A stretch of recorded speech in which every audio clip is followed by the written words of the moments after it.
videotaping me right now. You find it harder and harder to do what you do the more and more famous you get. What is it that's going to shock them the most about the border crisis? We're at Mar-a-Lago for the premiere of James O'Keefe and Tucker Carlson Network's Line in the Sand. And in just a minute, they're going to open up the red carpet and I don't even know who's coming, but we're going to find out together. It's going to be so exciting. Alina H is here. She's MAGA's lawyer. How's it feel to be MAGA's lawyer?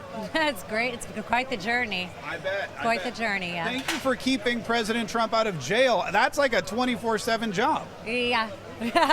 Well, especially when you have them trying to basically have election interference through lawfare. It's been quite the feat, but I'm honored to be here, and we're doing well. We're winning on all fronts, especially in the polls. So we have known for a long time, I mean, you know better than anyone, lock him up has been their strategy. And just the other day, Joe Biden in one of his fogs actually said, we got to lock him up. We got to lock him up. Were you shocked by that at all?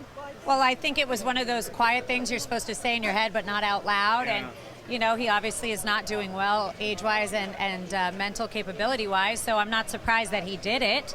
I think it's telling. I think it's what I've been saying for the last 3.5 years. They are trying to lock him up. We've had assassination attempts. There isn't anything I put past people these days because our country is so divided and divisive because of the rhetoric of the Democrat Party. So I'm really thrilled to be here, and I'm really thrilled of where we are right now in the campaign. I'm obviously honored to be part of that as well. Have you early voted yet? No, my state hasn't started early voting, but once it does, I will. I'm in New Jersey. We're about to start soon. Oh, yeah, it doesn't matter. But you have to get out and vote. It is the most critical time, and that is the message that the campaign is really saying right now. We cannot do it unless we're too big to rig. We cannot do it unless everybody gets out to vote. When Donald Trump goes back to the White House, do you get like a reprieve from the lawsuits for a while? Do you get like a 4-year vacation? You know, I don't think they'll ever stop, because if it's not Donald Trump, it's his family. If it's not his family, it's his company. If it's not them, it's the lawyers, it's the whoever. You know, it's desperation at its finest. And we'll see what happens, obviously, but I'm excited for November 5th, and I'm ready to see him back at the White House. Alina H, enjoy the movie. Thank you. Thank you so much. Nice to be here. I'm here with MMA superstar Tito Ortiz. We have a lot in common. We're both the same age. We both have the same barber. We both love blue suits. You look good. You too, sir. Thank you. You are from California, and now you live in Florida. My first question, early voting started in Florida. Have you voted yet? I will as soon as I get home. All right. I've been doing a lot of work lately, so it's just I haven't had an opportunity to do it. Own my own restaurant in Cape Coral, Florida. We went on a trip just like 3 days ago. Came back tomorrow morning. I'll be with DeSantis doing a radio show. So I'm doing this, that. So tomorrow after the show with DeSantis, I'm going to go vote. All right, plug the restaurant real quick. Tito's Cantina, Tequila Bar and Grill in Cape Coral, Florida. Do you serve Tito's vodka there? Yes, we do. Any relation? Zero relation with. I'm Tito Ortiz, and it's Tito's Cantina, Tequila Bar and Grill, Mexican food, the authentic, best Mexican food that you'll find in Florida. Now, you have been a big supporter of President Trump for a very long time. You've been a big supporter of Tucker Carlson. You just got interviewed. I saw a big smile. You're like a super fan. I wouldn't say a super fan. I love this country. I've known Trump since 2000. I was on Celebrity Apprentice with President Trump. When on 2016, I think I was one of the first Latinos that was in California to actually speak up and say I'm part of this, because what this mainstream media has done is painted a picture of a man who is not.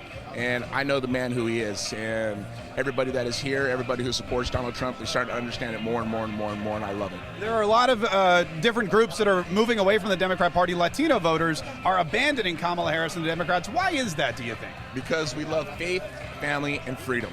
Those are things we love.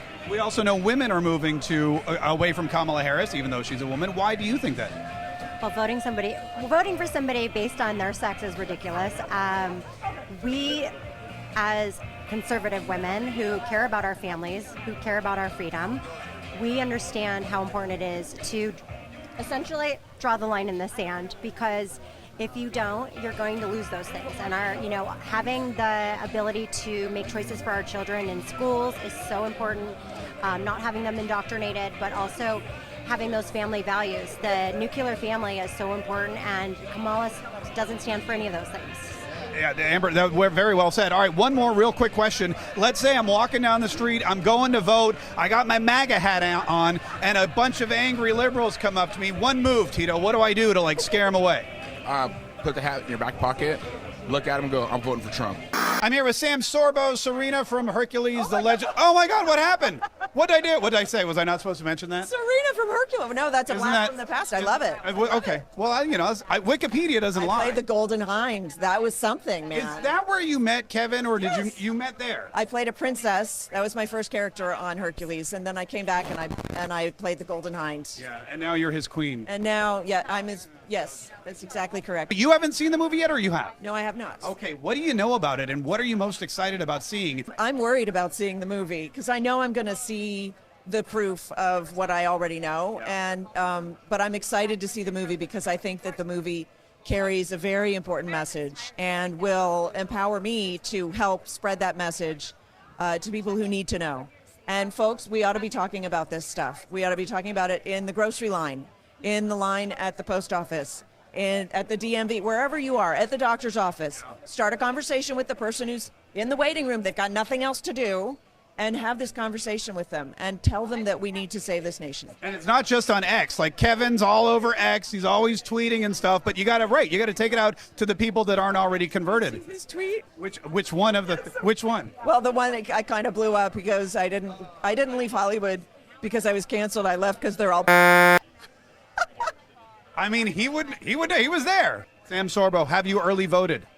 I haven't yet, but I'm planning to. Okay, that seems to be the consensus tonight. No, I just heard that an early vote saves the party so much money because there's less investment that they have to make to try to get people to try to get you to the polls. So, yeah. If there's one thing the Republican Party's lacking, it's money. Rick Mayers is the executive producer of A Line in the Sand for Tucker Carlson Network, in conjunction, of course, with James O'Keefe. Rick, tell us why you got involved with this movie and why it's so important right now. Because I believe in James O'Keefe. That guy's a warrior. He's one to go out here, sacrifice, risk his life for the cause, and I support it 100%. He's committed to exposing truth, regardless of if it's political or not. He's committed to it. He's gone after as many people as he can to expose truth, and that's what I believe in is James and the quality of work that he's done over the years. That's why I invested in it. And it's a great concept, great movie. I think it's going to change the landscape when more people get to see in this. How did you get involved with him? Is this your first movie, or have you backed a bunch of other films? We met here a few months ago, back in May, when President Trump was here having a small event. He came out, saw James in the crowd, brought him up, gave him a massive bear hug, lifted him up in the air. Only like President Trump can do. I got to talking to James and telling him how much I follow him and I appreciate the work he's done. We became friends, and next thing we know, we're doing a film together. Now, you got to be careful around him. He's always videotaping. You know that. Yeah. So speaking of that, Aaron was actually videoing President Trump meeting James, and President Trump sees that, and there's no cameras in this, so he's big on that, and he immediately slaps Aaron's hands. No cameras. Aaron dropped the camera on the ground.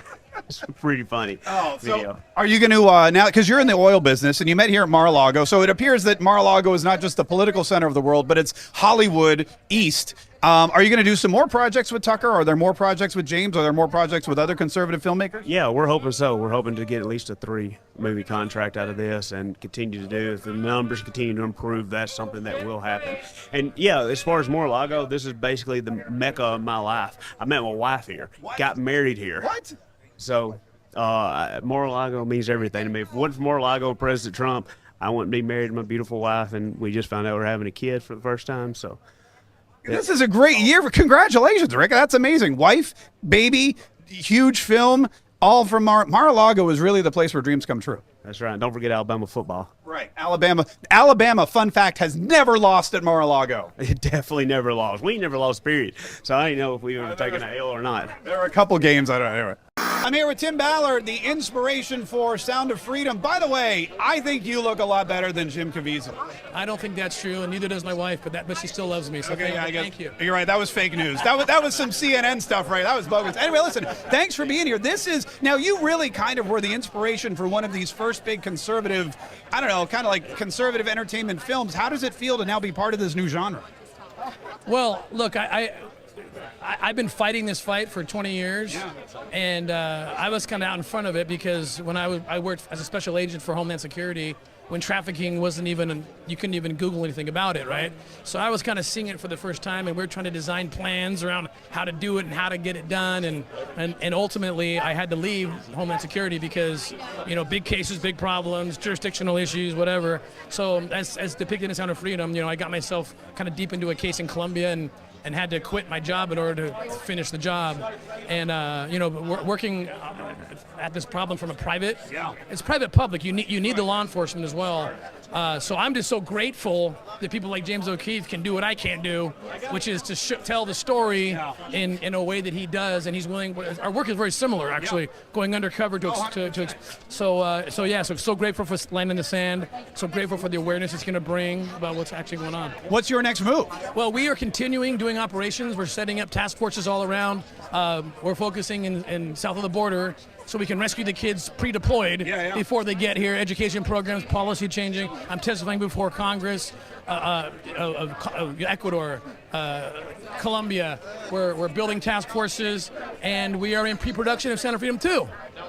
A sequel? Yeah, and this is the first time I've even told it out loud, but yeah. So there's a Gladiator 2, Sound of Freedom 2. This is like the best year ever. Tim Ballard, thanks so much, man. I appreciate it. Thank you very much. I'm here with James O'Keefe, the man behind Line in the Sand, and my first question, of course, is, are you videotaping me right now? I got cameras in here. What's the most number of cameras you've had on your body at one time? Usually 3 or 4. Just 3 or 4, and then the audio you get from where? iPhone, lav mic. Usually it's a phone. And you know all the laws. Like, for example, in Florida, could you tape me without my knowledge? As long as I'm in a public place, as long as the door is open in the office, I can't tape you in the privacy of an office. The door is closed. Expectation of privacy issues. All right, so if you're in with your boss and he's about to yell at you, open the door. Open the door. Okay, that's great. That's great pro advice. Now let's talk about the movie. Line in the Sand. You, Tucker Carlson Network, getting together and distributing what I'm hearing is a masterpiece and a very important film, especially with the election. Tell us in 2 sentences or however quickly you can do it, what the movie's about and why you decided to do it. It's a movie about the border situation, but it's also about human nature and where we draw the line on doing the right thing versus making money off this crisis. And it's a really unique documentary in that it's a very raw and uncensored and unscripted, kind of fascinating, immersive experience into the journey these people take. And the journey of the unaccompanied children and the fraud in New York City. I don't think there's anything like it, actually. I think it's very original. What is it when people go on TCN and they watch the film, what is it that's going to shock them the most about the border crisis? Because it is the #1 issue and people think they know about it, but they don't know everything. I think seeing the unaccompanied little girls in the desert standing all alone and everyone making money off of them. Everyone. Border Patrol agents, NGOs, churches, and the government's funding it. Our taxpayer dollars are funding all of this. And do we have the will to change that? It's going to require a sacrifice. It's going to require someone being brave. And in the film, you meet that person. Is there a sense in your mind that anyone in this election other than Donald Trump would consider what you've seen at the border and work to fix the problem? I mean, you have a vast administrative state. You have a vast apparatus that needs to be defunded and dismantled. I don't know if we have the political will in Washington to do that. Power tends to corrupt, and absolute power corrupts absolutely. So as long as I've been alive, government gets bigger. Bureaucracies don't shrink. So, but there's a human aspect to this, a human toll, and that's what the film is about. Do you find it harder and harder to do what you do the more and more famous you get and the more and more you do these videos? Because most people don't really pay attention to what's going on. If you walk down the street, no one has any idea. And I also think people are forced to be, they're doing immoral things, and unless they change their behavior, I'm going to keep catching them. What's the next project? Anything yet? Let me get through this one. And the election's coming, so we're working on the polls, but we got to market this film, make this go mainstream. Line in the Sand, it's at TCN. Get yourself a membership. It's probably the first of many great projects from Tucker Carlson and James O'Keefe. Thank you so much.